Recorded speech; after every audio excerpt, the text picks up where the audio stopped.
Hello guys, good morning. Today is the 6th of November 2025 with Dr. Gurung from Sikkim.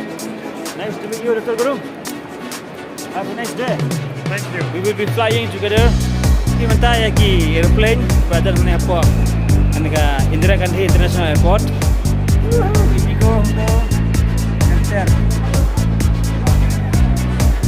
Kini dia tang domestic mah kiban ayu. Kiban her tang hapoh India. International mesti siliang dulu pelai pak. Wow. Hapoh India try bila pulang juga aku hitam lebih tang hapoh airport. Beli cepat juga airport mungkin tinggi pasal kai. Nah, hapoh airport kumne hing laban pi ba ka jing khoj ju supa ka ba. Yes ba. Rem ngai airport dah. Baik, tang kami jing thongro. Tinggi tenat.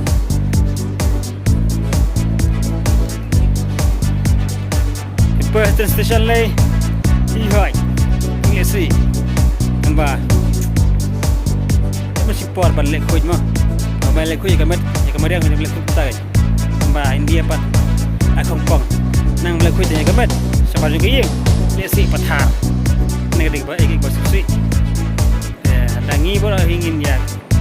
Lelang punya lek khoj adu pasang kod. Keri je beru ka khoj tu.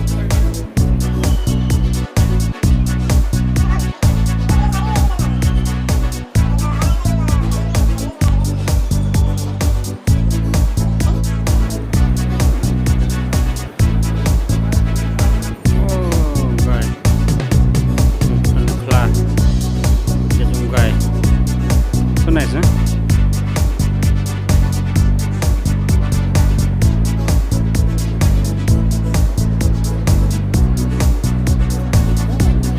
Wow. Great. Passengers still on the ground. Looking at it. Boeing 737-8.